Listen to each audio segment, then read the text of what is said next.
Worldviews. America has become so divided, polarized, and hostile. We probably haven't been this divided since the Civil War.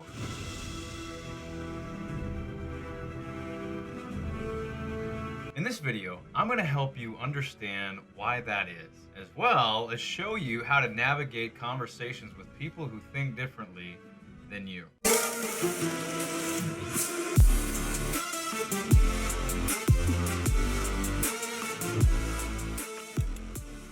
Politics, religion, beliefs, philosophical underpinnings, and worldviews shape what we see as true, what we value, what we claim as knowledge. If you want to know why someone behaves a certain way, you must first understand what they believe. Beliefs come before behavior. They inform behavior. They're the reasons for why we do things. What someone believes will determine how they act. So, how do we get at someone's beliefs? Ever heard a parent say, "Do as I say, not as I do"? If they really believed what they were teaching their children, they would hold the standard for themselves.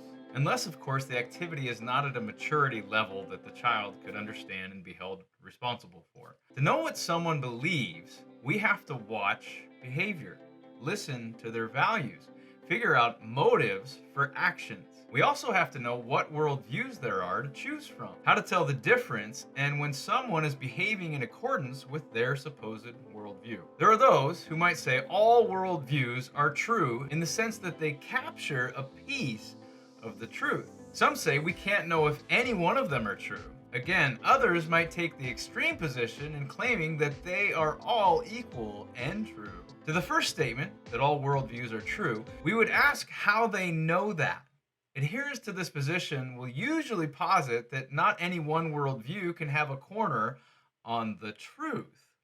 The problem with this position is that they are claiming to have a corner on the truth, that not any one worldview has the corner on the truth. To the second statement, that we can't know if any one of them is true, we would simply ask how they came to that conclusion. If they can't know that any one of them are true, they know that we can't know, which is itself a claim to knowledge, the knowledge that we can't know. A decent response to someone who takes this position is, if we can't know if any of them are true, how do you know that is true? Can we not apply the same criteria to the supposed knowledge that we can't know and say you can't know if you can even know that all worldviews are unprovable? Well. How the turntables.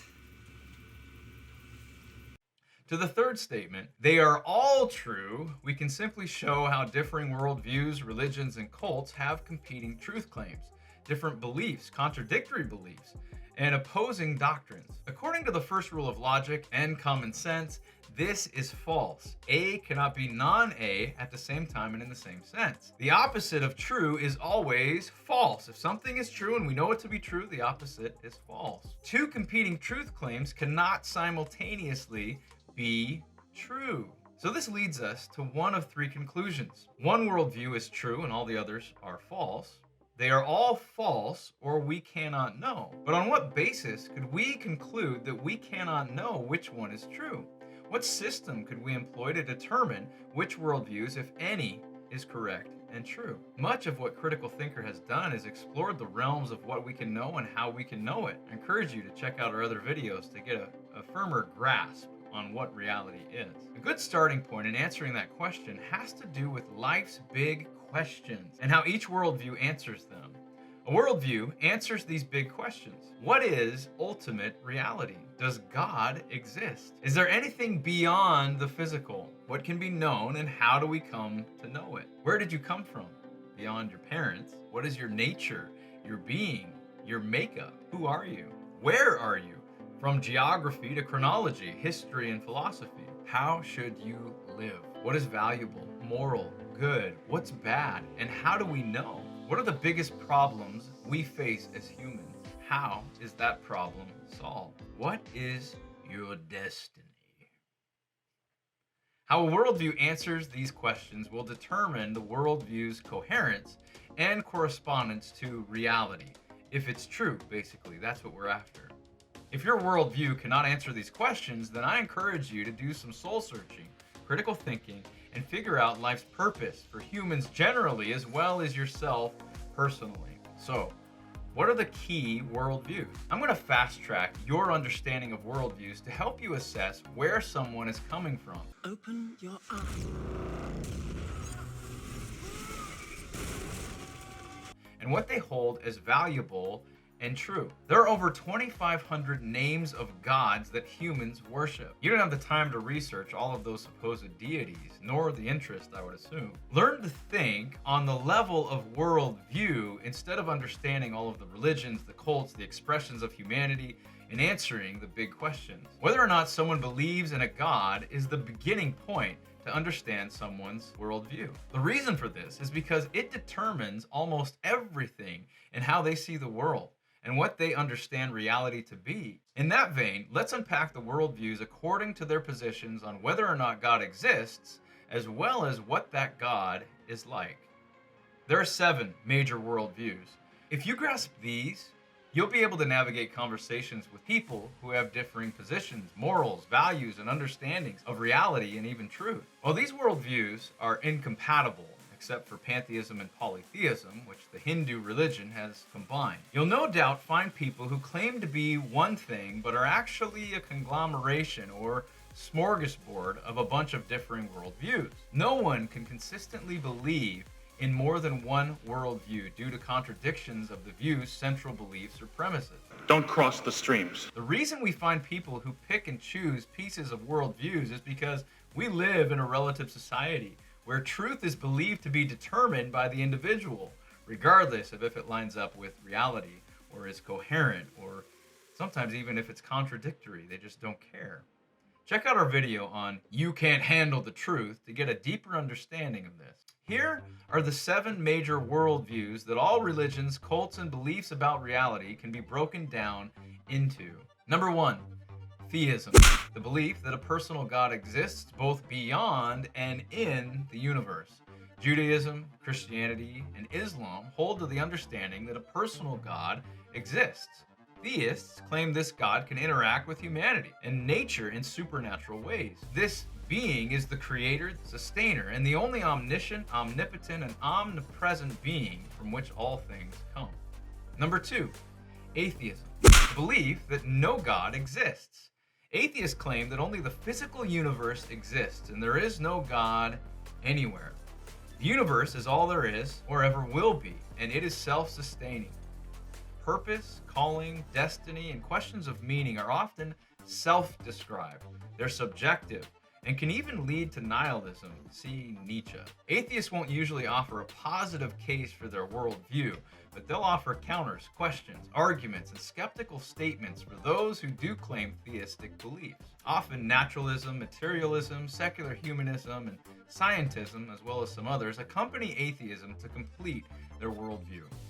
Number 3, Pantheism, the belief that God is the universe, all is God, and God is all.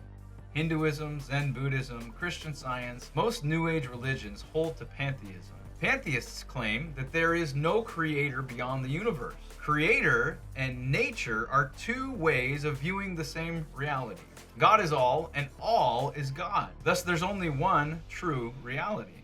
One reason pantheism can exist with polytheism, many gods, is because the pantheist will understand reality as the many gods all being part of the one reality. A careful distinction can help in our understanding of these 3 worldviews so far. In theism, mind and matter exist. In atheism, only matter exists.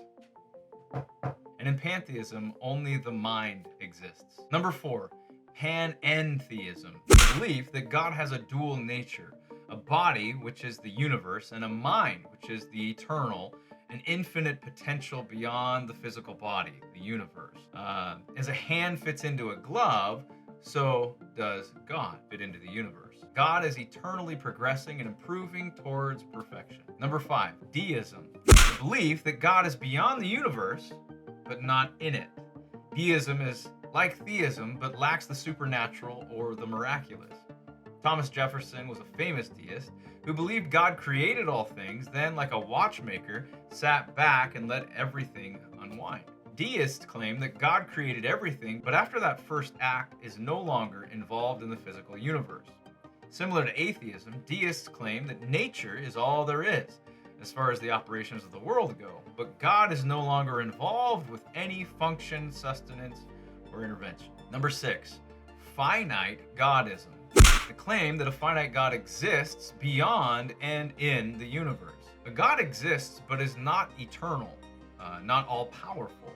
Instead, God is limited. Outside of Thor, son of Odin, God doesn't interact with the world miraculously. Many who posit the problem of evil as a response to disprove the God of theism, who still want to hold to a deity, will often accept this position and worldview. Number 7, Polytheism. The belief that there are many gods beyond the world as well as in it. Polytheists claim that all gods are finite, and there exists no infinite God beyond the world. These gods are active in our world, the supernatural is possible, and each god has its own realm or domain of power and authority. One minor worldview within this category is the belief that one finite God is chief over all the other deities, such as Jupiter for the Romans, Zeus for the Greeks, or Heavenly Father for Mormons. This worldview is called henotheism.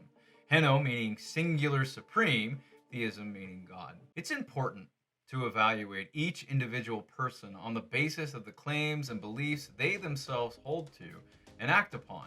Because many people in today's relative world have combined various claims of many worldviews and not thought about how they contradict. The only way to access their actual personal beliefs is through questions, through relationship, and a genuine desire to meet someone where they're at. These 7 worldviews are glasses by which people judge and interpret reality. It even forces one's eyes of understanding to see reality in a specific, particular way. If you're a critical thinker, you can't be neutral with regards to these worldviews. There is no conflict. You are already part of one, or are attempting to create your own, incorporating aspects of differing pieces. Where you land has more influence on your behavior, your values, your morals, what you determine humanity's greatest problems are, as well as its solutions, how you spend your time, your resources, your energy, your money, what you build and what you destroy.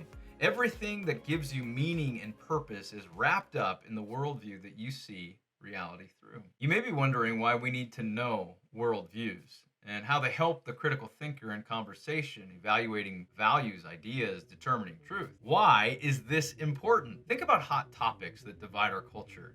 Abortion, government control, foreign relations, capital punishment, environmental stewardship. How dare you? The division that exists has to do with worldviews. You would engage with someone who has a similar worldview differently than you would with someone who has an opposing worldview on that same topic. If you don't know where someone's coming from and building a bridge to meet them in the middle, you'll never make it. Worldview, values, morals, and how we see reality all influence what it is you're communicating, as well as what it is you're hearing. Here's some suggestions for better cross-worldview communications. Number 1, determine your own worldview based on actual points and not what you want it to be. Understand how your worldview answers the big questions of life, and don't just shrug it off if it can't. Explore why that is. Number 2, know how to defend your worldview. Number 3, know the components of other worldviews, their actual beliefs, and be able to see the inconsistencies if there are any. Number 4, know how to engage critically with other worldviews. I know my worldview and how it answers every one of those questions. In fact, it's part of why I'm a Christian, because it has the most explanatory power in answering those big questions. I can defend the claims of my worldview with logic, evidence, argumentation, philosophy, epistemology, experience, tradition, history, the list goes on. And I can refute the claims of other worldviews with critical thinking. Can you? If you enjoyed this video, you'll probably enjoy one of these videos, so click on the screen to up your critical thinking game. And until next time, critical thinkers, think deeply.